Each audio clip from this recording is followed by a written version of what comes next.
ಉಪಯುಕ್ತ.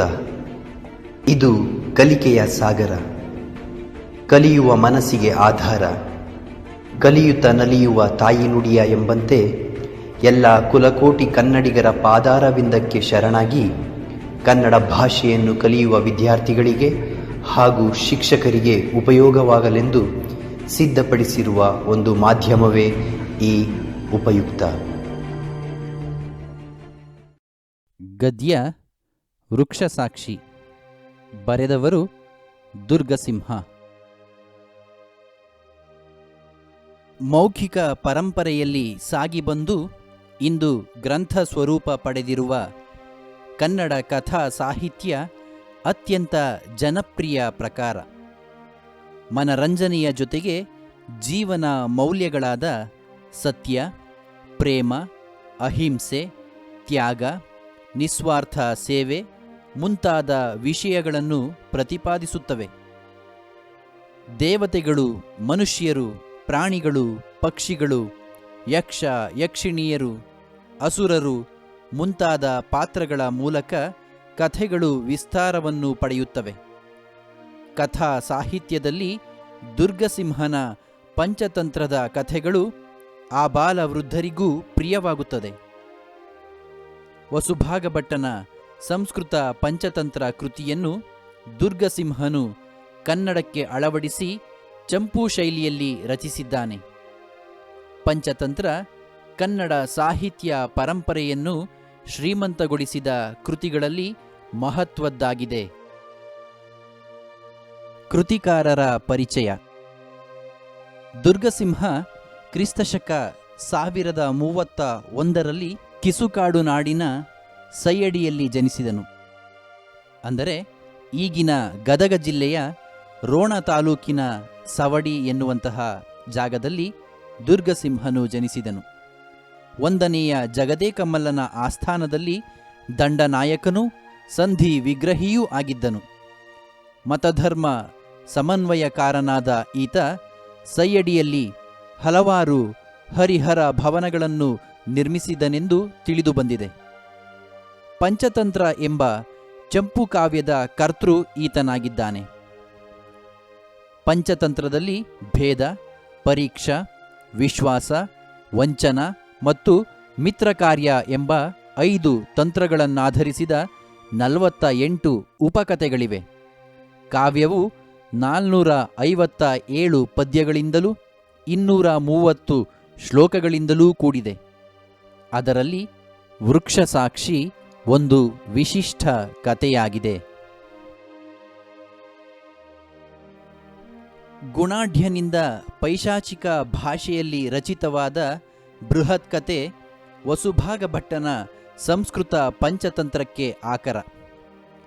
ತಾನು ಸಂಸ್ಕೃತ ಕೃತಿಯನ್ನಾಧರಿಸಿ ಕನ್ನಡ ಪಂಚತಂತ್ರವನ್ನು ಬರೆದಿರುವುದಾಗಿ ದುರ್ಗಸಿಂಹ ಹೇಳಿಕೊಂಡಿದ್ದಾನೆ. ಪಂಚತಂತ್ರದ ವೃಕ್ಷಸಾಕ್ಷಿ ಕಥೆಯ ಮೂಲಕ ಹಳೆಗನ್ನಡ ಚಂಪೂ ಕಾವ್ಯವನ್ನು ಪರಿಚಯಿಸುವ ಆಶಯದೊಂದಿಗೆ ವೃಕ್ಷಸಾಕ್ಷಿ ಕಥೆಯು ಸತ್ಯಕ್ಕೆ ಸಾವಿಲ್ಲ, ಸುಳ್ಳಿಗೆ ಸುಖವಿಲ್ಲ ಎಂಬ ನೀತಿಯನ್ನು ಪ್ರತಿಪಾದಿಸುತ್ತದೆ. ಧರ್ಮಬುದ್ಧಿ ಮತ್ತು ದುಷ್ಟಬುದ್ಧಿ ಪಾತ್ರಗಳು ಹೆಸರಿಗೆ ತಕ್ಕಂತೆ ಗುಣವನ್ನು ಹೊಂದಿದ್ದು, ಧರ್ಮಬುದ್ಧಿಯ ಪಾತ್ರವು ಸಹನಶೀಲತೆ, ಸುಸಂಸ್ಕೃತ ವ್ಯಕ್ತಿತ್ವವನ್ನು ನಿರೂಪಿಸಿದರೆ, ದುಷ್ಟಬುದ್ಧಿಯ ಪಾತ್ರವು ತನ್ನ ವಂಚನೆ, ಕಪಟತನ, ಮೋಸದಿಂದ ತಾನು ಹಾಳಾಗುವುದಲ್ಲದೆ ಸಂಪತ್ತಿಗಾಗಿ ತನ್ನ ತಂದೆಯನ್ನು ಬಲಿಕೊಡುವ ಹೃದಯಹೀನ ಕೃತ್ಯದಿಂದ ಮಾಡಿದುಣ್ಣೋ ಮಾರಾಯ ನೀತಿಯಂತೆ ಕೆಟ್ಟ ಫಲವನ್ನು ಅನುಭವಿಸುವಂತಾಗುತ್ತದೆ. ಈ ಕಥೆಯು ಹಣಕ್ಕಿಂತ ಗುಣಮೇಲು ಎಂಬ ಆಶಯವನ್ನು ಪ್ರತಿಪಾದಿಸುತ್ತದೆ. ಕನ್ನಡ ಸಾಹಿತ್ಯ ಪರಿಷತ್ತು ಪ್ರಕಟಿಸಿರುವ ಗುಣ್ಮಿ ಚಂದ್ರಶೇಖರ ಐತಾಳರು ಸಂಪಾದಿಸಿರುವ ದುರ್ಗಸಿಂಹ ಕವಿಯ ಕರ್ನಾಟಕ ಪಂಚತಂತ್ರಂ ಎಂಬ ಕೃತಿಯಿಂದ ಈ ಪಾಠವನ್ನು ಆರಿಸಿಕೊಳ್ಳಲಾಗಿದೆ.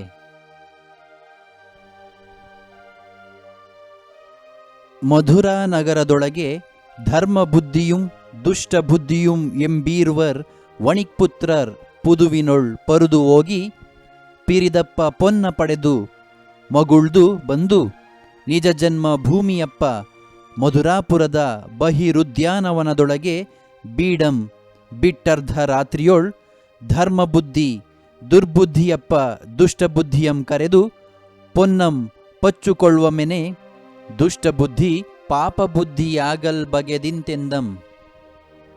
ಮಧುರಾನಗರದ ಒಳಗೆ ಧರ್ಮಬುದ್ಧಿಯುಂ ದುಷ್ಟಬುದ್ಧಿಯುಂ ಎಂಬರ್ ಈರ್ವರ್ ವಣಿಕ ಪುತ್ರರ್ ಪುದುವಿನೊಳ್ ಪರದು ಪೋಗಿ ಪಿರಿದು ಅಪ್ಪ ಪೊನ್ನ ಪಡೆದು ಮಗುಳ್ದು ಬಂದು ನಿಜ ಜನ್ಮಭೂಮಿ ಅಪ್ಪ ಮಧುರಾಪುರದ ಬಹಿರ್ ಉದ್ಯಾನವನದ ಒಳಗೆ ಬೀಡಂ ಬಿಟ್ಟು ಅರ್ಧರಾತ್ರಿಯೊಳ್ ಧರ್ಮಬುದ್ಧಿ ದುರ್ಬುದ್ಧಿಯಪ್ಪ ದುಷ್ಟಬುದ್ಧಿಯಂ ಕರೆದು ಪೊನ್ನಂ ಪಚ್ಚುಕೊಳ್ಳುವಂ ಎನೆ ದುಷ್ಟಬುದ್ಧಿ ಪಾಪಬುದ್ಧಿಯಾಗಲ್ ಬಗೆದು ಇಂತು ಎಂದಂ.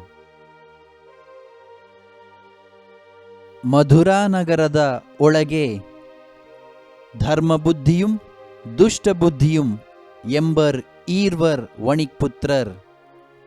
ಮಧುರಾನಗರದ ಒಳಗೆ ಮಧುರಾನಗರದಲ್ಲಿ ಧರ್ಮಬುದ್ಧಿಯುಂ ಧರ್ಮಬುದ್ಧಿ ದುಷ್ಟಬುದ್ಧಿಯುಂ ಮತ್ತು ದುಷ್ಟಬುದ್ಧಿ ಎಂಬ ಈರ್ವರ್ ಇಬ್ಬರು ವಣಿಕಪುತ್ರರ್ ವ್ಯಾಪಾರಿಗಳ ಮಕ್ಕಳು ಪುದುವಿನೊಳ್ ಪರುದು ಪೋಗಿ ಒಟ್ಟಿಗೆ ವ್ಯಾಪಾರಕ್ಕೆ ಹೋಗಿ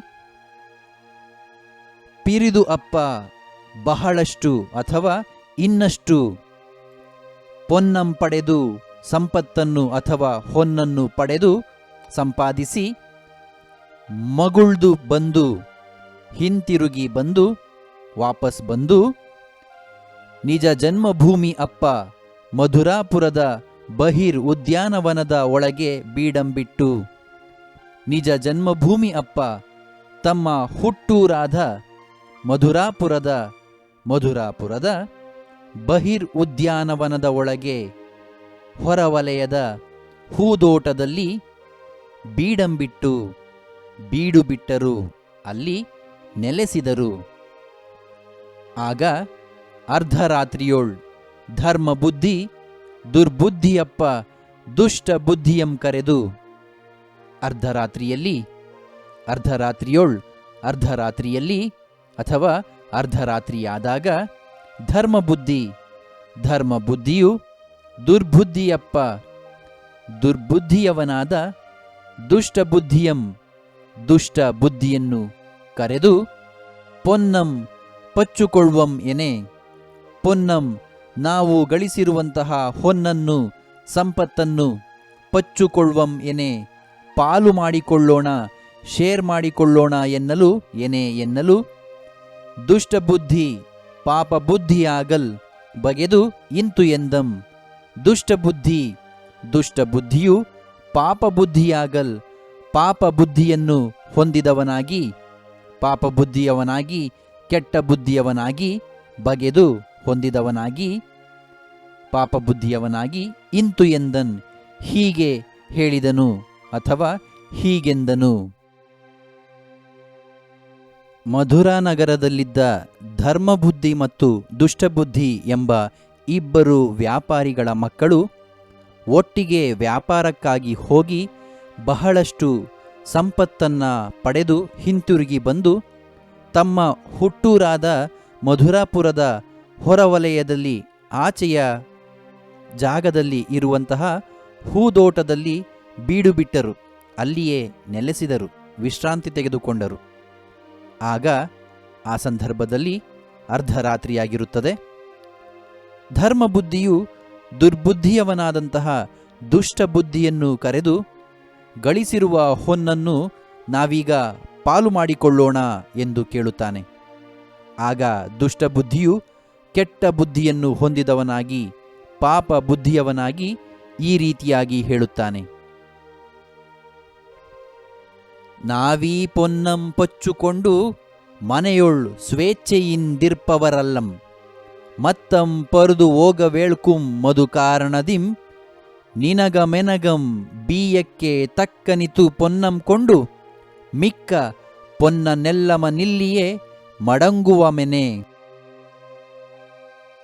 ನಾವು ಈ ಪೊನ್ನಂ ಪಚ್ಚುಕೊಂಡು ಮನೆಯೊಳ್ ಸ್ವೇಚ್ಛೆಯಿಂದ ಈರ್ಪವರ್ ಅಲ್ಲಂ ಮತ್ತಂ ಪರುದು ಪೋಗಲ್ ವೇಳ್ಕುಂ. ಅದು ಕಾರಣದಿಂ ನಿನಗಂ ಎನಗಂ ಬೀಯಕ್ಕೆ ತಕ್ಕ ಅನಿತು ಪೊನ್ನಂ ಕೊಂಡು ಮಿಕ್ಕ ಪೊನ್ನನ್ ಎಲ್ಲವನ್ ಇಲ್ಲಿಯೇ ಮಡಗುಮಂ ಎನೆ.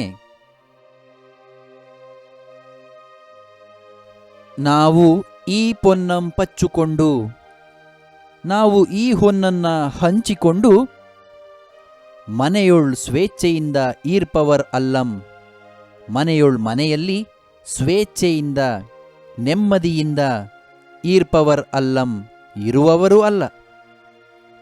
ಮತ್ತಂ ಪರುದು ಪೋಗಲ್ ಬೇಳ್ಕುಂ. ಅದು ಕಾರಣದಿಂ ಮತ್ತಂ ಮತ್ತೆ ಪರುದು ಪೋಗಲ್ ಬೇಳ್ಕುಂ ವ್ಯಾಪಾರಕ್ಕೆ ಹೋಗಬೇಕು.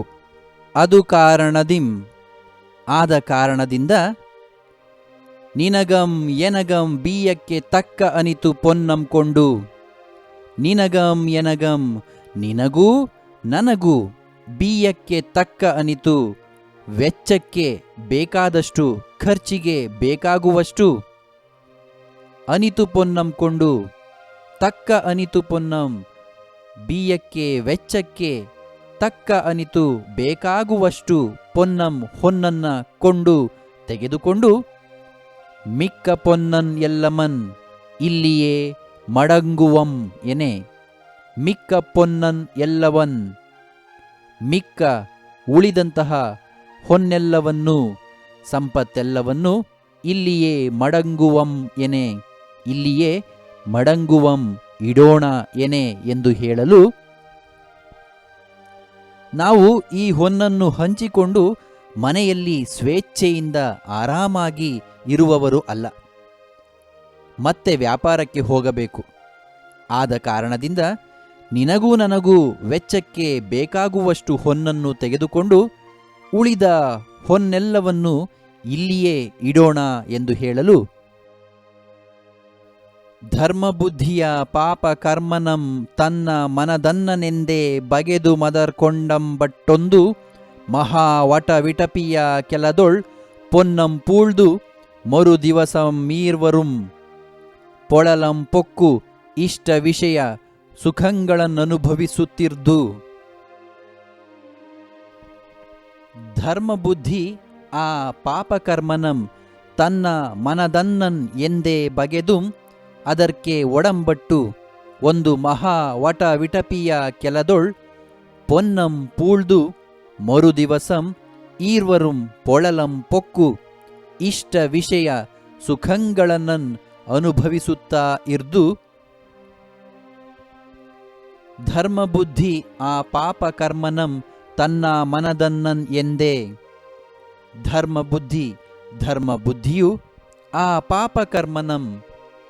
ಆ ಪಾಪಕರ್ಮನನ್ನು ತನ್ನ ಮನದನ್ನನೇ ಎಂದೇ, ತನ್ನ ಗೆಳೆಯನೇ ತನ್ನ ಹಾಗೆಯೇ ಎಂದು, ಮನದನ್ನನ್ ತನ್ನ ಗೆಳೆಯನೇ ಎಂದೇ ಎಂದು ಬಗೆದುಂ ಅದಕ್ಕೆ ಒಡಂಬಟ್ಟು ಒಂದು ಮಹಾವಟ ವಿಟಪಿಯ ಕೆಲದೊಳ್ ಬಗೆದು ನಂಬಿ ಅದಕ್ಕೆ ಒಡಂಬಟ್ಟು ಅವನ ಮಾತಿಗೆ ಒಡಂಬಟ್ಟು ಒಪ್ಪಿಕೊಂಡು ಒಂದು ಮಹಾವಟ ವಿಟಪಿಯ ಕೆಲದೊಳ್ ಒಂದು ದೊಡ್ಡ ವಟ ವಿಟಪಿಯ ಆಲದ ಮರದ ಕೆಳದೊಳ್ ಬಳಿಯಲ್ಲಿ ಪೊನ್ನಂ ಪೂಳ್ದು ಮರು ದಿವಸಂ ಈರ್ವರುಂ ಪೊನ್ನಂ ಪೂಳ್ದು ಹೊನ್ನನ್ನು ಸಂಪತ್ತನ್ನು ಹೂತಿಟ್ಟು ಹೂಳಿ ಮರುದಿವಸಂ ಮರುದಿನ ಈರ್ವರುಂ ಇಬ್ಬರೂ ಪೊಳಲಂ ಪೊಕ್ಕು ಇಷ್ಟ ವಿಷಯ ಸುಖಗಳನ್ನನ್ ಅನುಭವಿಸುತ್ತಾ ಇರ್ದು.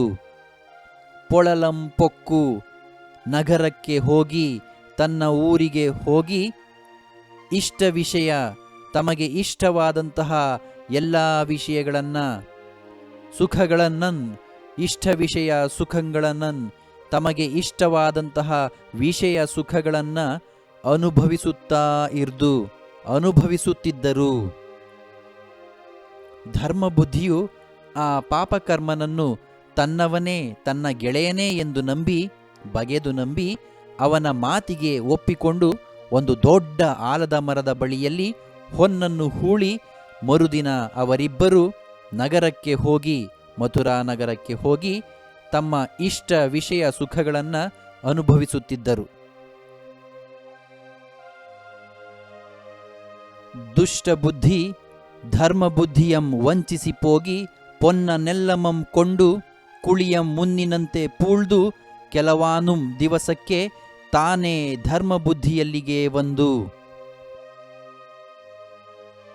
ದುಷ್ಟ ಬುದ್ಧಿ ಧರ್ಮ ಬುದ್ಧಿಯಂ ವಂಚಿಸಿ ಪೋಗಿ ಪೊನ್ನನ್ ಎಲ್ಲಮಂ ಕೊಂಡು ಕುಳಿಯಂ ಮುನ್ನಿನಂತೆ ಪೂಳ್ದು ಕೆಲವಾನುಂ ದಿವಸಕ್ಕೆ ತಾನೇ ಧರ್ಮ ಬುದ್ಧಿಯಲ್ಲಿಗೆ ಬಂದು. ದುಷ್ಟ ಬುದ್ಧಿ ಧರ್ಮ ಬುದ್ಧಿಯಂ ವಂಚಿಸಿ ಪೋಗಿ. ದುಷ್ಟ ಬುದ್ಧಿ ದುಷ್ಟ ಬುದ್ಧಿಯು ಧರ್ಮ ಬುದ್ಧಿಯಂ ಧರ್ಮ ಬುದ್ಧಿಯನ್ನು ವಂಚಿಸಿ ಪೋಗಿ ಮೋಸ ಮಾಡಿ ವಂಚಿಸಿ ಹೋಗಿ ಮೋಸ ಮಾಡಿ ಅಥವಾ ಅವನಿಗೆ ತಿಳಿಯದಂತೆ ಹೋಗಿ ಅವನಿಗೆ ಗೊತ್ತಾಗದಂತೆ ಹೋಗಿ ಹೊನ್ನನ್ನು ಹೂತಿಟ್ಟ ಆಲದ ಮರದ ಬಳಿಗೆ ಹೋಗಿ ಅಲ್ಲಿದ್ದ ಪೊನ್ನನ್ ಎಲ್ಲಮಂ ಕೊಂಡು ಕುಳಿಯಂ ಮುನ್ನಿನಂತೆ ಪೂಳ್ದು. ಪೊನ್ನನ್ ಎಲ್ಲಮಂ ಹೊನ್ನೆಲ್ಲವನ್ನು ಸಂಪತ್ತೆಲ್ಲವನ್ನು ಕೊಂಡು ತೆಗೆದುಕೊಂಡು ಎತ್ತುಕೊಂಡು ಕುಳಿಯಂ ಹೊಂಡವನ್ನ ಗುಂಡಿಯನ್ನ ಮುನ್ನಿನಂತೆ ಪೂಳ್ದು ಮೊದಲಿನಂತೆ ಮುಚ್ಚಿ ಕೆಲವಾನುಂ ದಿವಸಕ್ಕೆ ತಾನೇ ಧರ್ಮ ಬುದ್ಧಿಯಲ್ಲಿಗೆ ಬಂದು. ಕೆಲವಾನುಂ ಕೆಲವು ದಿವಸಕ್ಕೆ ದಿನಗಳು ಕಳೆದು ತಾನೇ ಅವನೇ ದುಷ್ಟಬುದ್ಧಿಯೇ ಧರ್ಮ ಬುದ್ಧಿಯಲ್ಲಿಗೆ ಬಂದು ಧರ್ಮ ಬುದ್ಧಿಯ ಹತ್ತಿರ ಬಂದು. ದುಷ್ಟಬುದ್ಧಿಯು ಧರ್ಮ ಬುದ್ಧಿಯನ್ನು ವಂಚಿಸಿ ಮೋಸ ಮಾಡಿ ಹೋಗಿ ಅವನಿಗೆ ಗೊತ್ತಾಗದಂತೆ ಹೊನ್ನನ್ನು ಹೂತಿಟ್ಟ ಆಲದ ಮರದ ಬಳಿಗೆ ಹೋಗಿ ಅಲ್ಲಿದ್ದ ಹೊನ್ನೆಲ್ಲವನ್ನು ತೆಗೆದುಕೊಂಡು ಮತ್ತೆ ಗುಂಡಿಯನ್ನು ಮೊದಲಿನಂತೆ ಮುಚ್ಚಿ ಕೆಲವು ದಿನಗಳು ಕಳೆದ ಮೇಲೆ ತಾನೇ ಧರ್ಮ ಬುದ್ಧಿಯಲ್ಲಿಗೆ ಬಂದು. ಬೀಯಕ್ಕೆ ಪೊನ್ನಿಲ್ಲವಿನ್ನುಂ ಕಿರಿದು ಪೊನ್ನಂ ತೆಗೆದುಕೊಳ್ಳುವಂ ಬನ್ನಿಮೆಂದೊಡಂಗೊಂಡು ಪೋಗಿ ಪೂಳ್ದೆಡೆಯೊಳ್ ಪೊನ್ನಂ ಕಾಣದೆ ಇನ್ನುಸಿರದಿರ್ದೊಡೆ ಅಂದ್ರುತಂ ತನ್ನ ಮೇಲೆ ವರ್ಪುದೆಂದು ಪೊನ್ನನೆಲ್ಲಮಂ ನೀನೇ ಕೊಂಡೆ ಎಂಬುದುಂ. ಬೀಯಕ್ಕೆ ಪೊನ್ನು ಇಲ್ಲ ಇನ್ನುಂ ಕಿರಿದು ಪೊನ್ನಂ ತೆಗೆದುಕೊಳ್ಳುವಂ ಬನ್ನಿಂ ಎಂದು ಒಡಂಗೊಂಡು ಪೋಗಿ ಪೂಳ್ದ ಎಡೆಯೊಳ್ ಪೊನ್ನಂ ಕಾಣದೆ ಇನ್ನು ಉಸಿರದೇ ಇರ್ದೊಡೆ ಅಂದ್ರುತಂ ತನ್ನ ಮೇಲೆ ವರ್ಪುದು ಎಂದು ಪೊನ್ನನ್ ಎಲ್ಲಮಂ ನೀನೇ ಕೊಂಡೆ ಎಂಬುದುಂ. ಬೀಯಕ್ಕೆ ಪೊನ್ನು ಇಲ್ಲ ಇನ್ನುಂ ಕಿರಿದು ಪೊನ್ನಂ ತೆಗೆದುಕೊಳ್ಳುವಂ ಬನ್ನಿಂ ಎಂದು ಒಡಂಗೊಂಡು ಪೋಗಿ. ಬೀಯಕ್ಕೆ ಪೊನ್ನು ಇಲ್ಲ ಇನ್ನುಂ ತನ್ನ ಬಳಿ ಬೀಯಕ್ಕೆ ವೆಚ್ಚಕ್ಕೆ ಖರ್ಚಿಗೆ ಪೊನ್ನು ಇಲ್ಲಂ ವೆಚ್ಚಕ್ಕೆ ಹೊನ್ನಿಲ್ಲ ಸಂಪತ್ತು ನನ್ನಲ್ಲಿ ಇಲ್ಲ ಇನ್ನುಂ ಆದ್ದರಿಂದ ಕಿರಿದು ಪೊನ್ನಂ ತೆಗೆದು ಮತ್ತಷ್ಟು ಕಿರಿದು ಸ್ವಲ್ಪ ಪೊನ್ನಂ ತೆಗೆದು ಹೊನ್ನನ್ನ ಸಂಪತ್ತನ್ನ ತೆಗೆದುಕೊಳ್ಳುವಂ ತೆಗೆದುಕೊಂಡು ಬರೋಣವೆಂದು ಬನ್ನಿಂ ಬರೋಣವೆಂದು ಒಡಂಗೊಂಡು ಪೋಗಿ ಅವನನ್ನು ಕರೆದುಕೊಂಡು ಹೋಗಿ ಇಬ್ಬರೂ ಒಟ್ಟಿಗೆ ಹೋಗಿ ಪೂಳ್ದ ಎಡೆಯೋಳ್ ಪೊನ್ನಂ ಕಾಣದೆ ಪೂಳ್ದ ಎಡೆಯೋಳು ಹೊನ್ನನ್ನು ಹೂತಿಟ್ಟ ಸ್ಥಳದಲ್ಲಿ ಅಗೆದಾಗ ಪೊನ್ನಂ ಕಾಣದೆ ಅಲ್ಲಿ ಹೊನ್ನನ್ನು ಸಂಪತ್ತನ್ನು ಕಾಣದೆ ಇನ್ನು ಉಸಿರದೆ ಇರ್ದೊಡೆ ಇನ್ನು ಹೇಳದಿದ್ದರೆ ಅಂದ್ರುತಂ ತನ್ನ ಮೇಲೆ ವರ್ಪುದು ಎಂದು ಪೊನ್ನನ್ ಎಲ್ಲಮಂ ನೀನೇ ಕೊಂಡೆ ಎಂಬುದುಂ. ಅಂದ್ರುತಂ ತನ್ನ ಮೇಲೆ ವರ್ಪುದು ಎಂದು ಅಂದ್ರುತಂ ಸುಳ್ಳು ತನ್ನ ಮೇಲೆ ವರ್ಪುದು ಎಂದು ನನ್ನ ಮೇಲೆ ಬರುವುದು ಎಂದು ಪೊನ್ನನ್ ಎಲ್ಲಮಂ ಹೊನ್ನೆಲ್ಲವನ್ನು ಸಂಪತ್ತೆಲ್ಲವನ್ನು ನೀನೇ ಕೊಂಡೆ ಎಂಬುದುಂ ನೀನೇ ತೆಗೆದುಕೊಂಡೆ ಎಂದು ದುಷ್ಟಬುದ್ಧಿಯು ಧರ್ಮಬುದ್ಧಿಯ ಮೇಲೆ ತಪ್ಪನ್ನ ಹೊರಿಸುತ್ತಾನೆ. ದುಷ್ಟಬುದ್ಧಿಯು ಧರ್ಮಬುದ್ಧಿಯ ಬಳಿಗೆ ಬಂದು, ತನ್ನ ಬಳಿ ಖರ್ಚಿಗೆ ಹೊನ್ನಿಲ್ಲ, ಆದ್ದರಿಂದ ಮತ್ತಷ್ಟು ಸ್ವಲ್ಪ ಹೊನ್ನನ್ನು ತೆಗೆದುಕೊಂಡು ಬರೋಣವೆಂದು ದುಷ್ಟಬುದ್ಧಿಯು ಧರ್ಮಬುದ್ಧಿಯನ್ನು ಕರೆದುಕೊಂಡು ಹೋಗುತ್ತಾನೆ. ಹೊನ್ನನ್ನು ಹೂತಿಟ್ಟ ಸ್ಥಳವನ್ನು ಅಗೆದಾಗ ಅಲ್ಲಿ ಹೊನ್ನನ್ನು ಕಾಣದೆ, ಇನ್ನು ಹೇಳದಿದ್ದರೆ ಸುಳ್ಳು ತನ್ನ ಮೇಲೆಯೇ ಬರುವುದೆಂದು ಹೊನ್ನನ್ನೆಲ್ಲವನ್ನು ನೀನೇ ತೆಗೆದುಕೊಂಡೆ ಎಂದು ದುಷ್ಟಬುದ್ಧಿಯು ಆರೋಪಿಸುತ್ತಾನೆ. ಅತಿ ಕುಟಿಲಮನಂ ಧನಲುಬ್ಧತೆಯಿಂದಂ ದುಷ್ಟಬುದ್ಧಿ ನುಡಿದಂ ಪುಸಿಯಂ ಮತಿಗೆಟ್ಟು ತಸ್ಕರಾಸ್ಯ ನೃತಂ ಬಲಂ ಎನಿಪ ವಾಕ್ಯವಂ ನೆನೆಯುತ್ತುಂ. ಅತಿ ಕುಟಿಲ ಮನಂ ಧನ ಲುಬ್ಧತೆಯಿಂದಂ ದುಷ್ಟಬುದ್ಧಿ ನುಡಿದಂ ಪುಸಿಯಂ ಮತಿಕೆಟ್ಟು ತಸ್ಕರಸ್ಯ ಅನೃತಂ ಬಲಂ ಎನಿಪ ವಾಕ್ಯವಂ ನೆನೆಯುತ್ತುಂ. ಅತಿ ಕುಟಿಲ ಮನಂ ಧನ ಲುಬ್ಧತೆಯಿಂದಂ ದುಷ್ಟಬುದ್ಧಿ.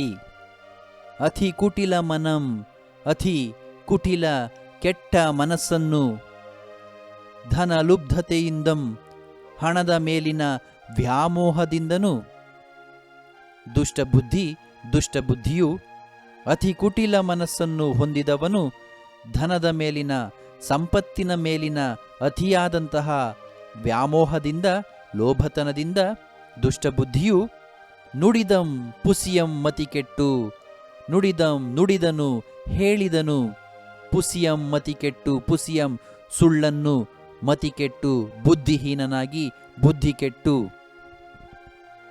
ತಸ್ಕರಸ್ಯ ಅನೃತಂ ಬಲಂ ಎನಿಪ ವಾಕ್ಯವಂ ನೆನೆಯುತ್ತುಂ.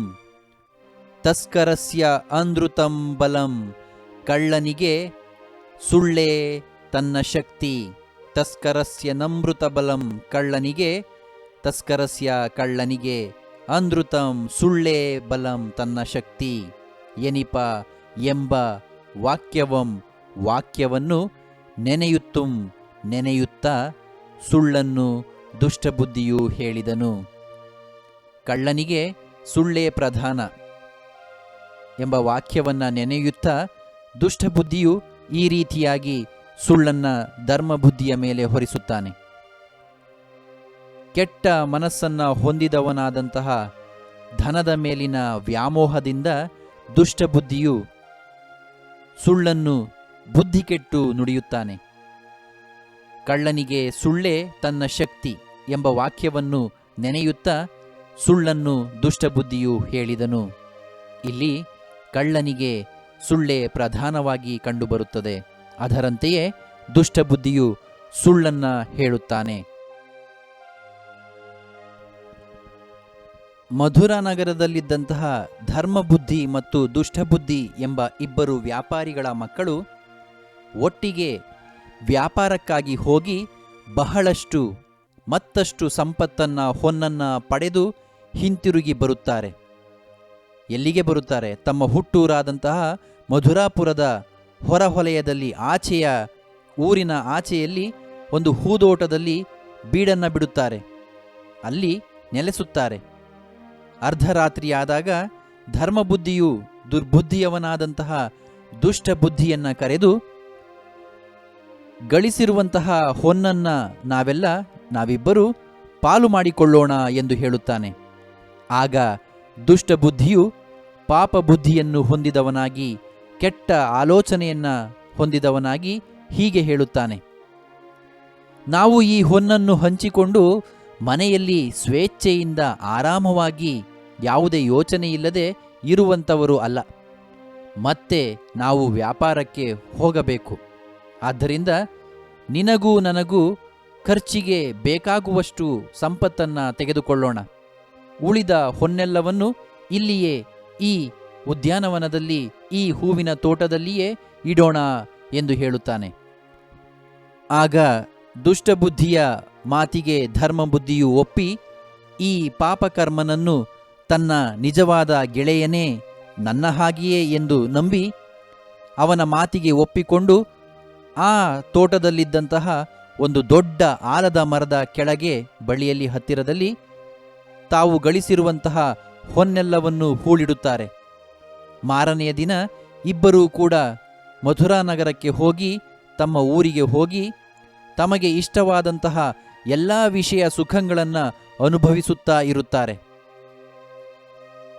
ಸ್ವಲ್ಪ ಕಾಲ ಕಳೆದ ನಂತರದಲ್ಲಿ ದುಷ್ಟಬುದ್ಧಿಯು ಧರ್ಮಬುದ್ಧಿಯನ್ನು ವಂಚಿಸಿ ಹೋಗಿ ದುಷ್ಟಬುದ್ಧಿಯು ಧರ್ಮಬುದ್ಧಿಗೆ ಗೊತ್ತಾಗದಂತೆ ಹೋಗಿ ಹೊನ್ನನ್ನು ಹೂತಿಟ್ಟ ಆಲದ ಮರದ ಬಳಿಗೆ ಹೋಗಿ ಅಲ್ಲಿದ್ದಂತಹ ಹೊನ್ನೆಲ್ಲವನ್ನು ಕೂಡ ಕಳ್ಳತನ ಮಾಡಿ ತೆಗೆದುಕೊಂಡು ಗುಂಡಿಯನ್ನ ಮೊದಲಿನಂತೆ ಮುಚ್ಚುತ್ತಾನೆ. ಇನ್ನೂ ಕೆಲವು ದಿನಗಳು ಕಳೆದ ಮೇಲೆ ಅವನೇ ದುಷ್ಟಬುದ್ಧಿಯೇ ಧರ್ಮಬುದ್ಧಿಯಲ್ಲಿಗೆ ಬಂದು ಈ ರೀತಿಯಾಗಿ ಹೇಳುತ್ತಾನೆ, ನನ್ನ ಬಳಿ ಖರ್ಚಿಗೆ ಹಣವಿಲ್ಲ, ಆದ್ದರಿಂದ ಮತ್ತಷ್ಟು ಸ್ವಲ್ಪ ಹೊನ್ನನ್ನು ತೆಗೆದುಕೊಂಡು ಬರೋಣವೆಂದು ಧರ್ಮಬುದ್ಧಿಗೆ ಹೇಳಿ ಅವನನ್ನು ಕರೆದುಕೊಂಡು ಹೋಗುತ್ತಾನೆ.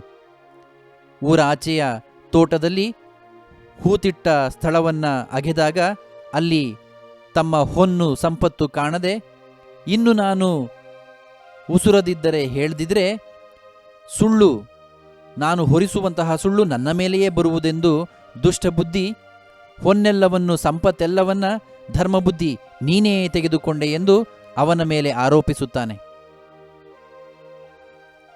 ಕೆಟ್ಟ ಮನಸ್ಸಿನವನಾದಂತಹ ದುಷ್ಟಬುದ್ಧಿಯು ಧನದ ಮೇಲಿನ ಸಂಪತ್ತಿನ ಮೇಲಿನ ವ್ಯಾಮೋಹದಿಂದ ಸುಳ್ಳನ್ನ ಬುದ್ಧಿ ಕೆಟ್ಟು ಹೇಳುತ್ತಾನೆ, ನುಡಿಯುತ್ತಾನೆ. ಧರ್ಮಬುದ್ಧಿಯ ಮೇಲೆ ಸುಳ್ಳನ್ನ ಕಳ್ಳತನದ ಆರೋಪವನ್ನು ಹೊರಿಸುತ್ತಾನೆ. ಇದು ಕಳ್ಳನಿಗೆ ಇರಬೇಕಾದಂತಹ ಒಂದು ಅಂಶ. ಕಳ್ಳನಿಗೆ ಸುಳ್ಳೇ ಪ್ರಧಾನವಾದಂತಹದ್ದು. ಆ ರೀತಿಯಾಗಿಯೇ ದುಷ್ಟಬುದ್ಧಿಯು ಸುಳ್ಳನ್ನ ಮುಂದಿಟ್ಟುಕೊಂಡು ಧರ್ಮಬುದ್ಧಿಯ ಮೇಲೆ ತಪ್ಪನ್ನು ಹೊರಿಸುತ್ತಾನೆ.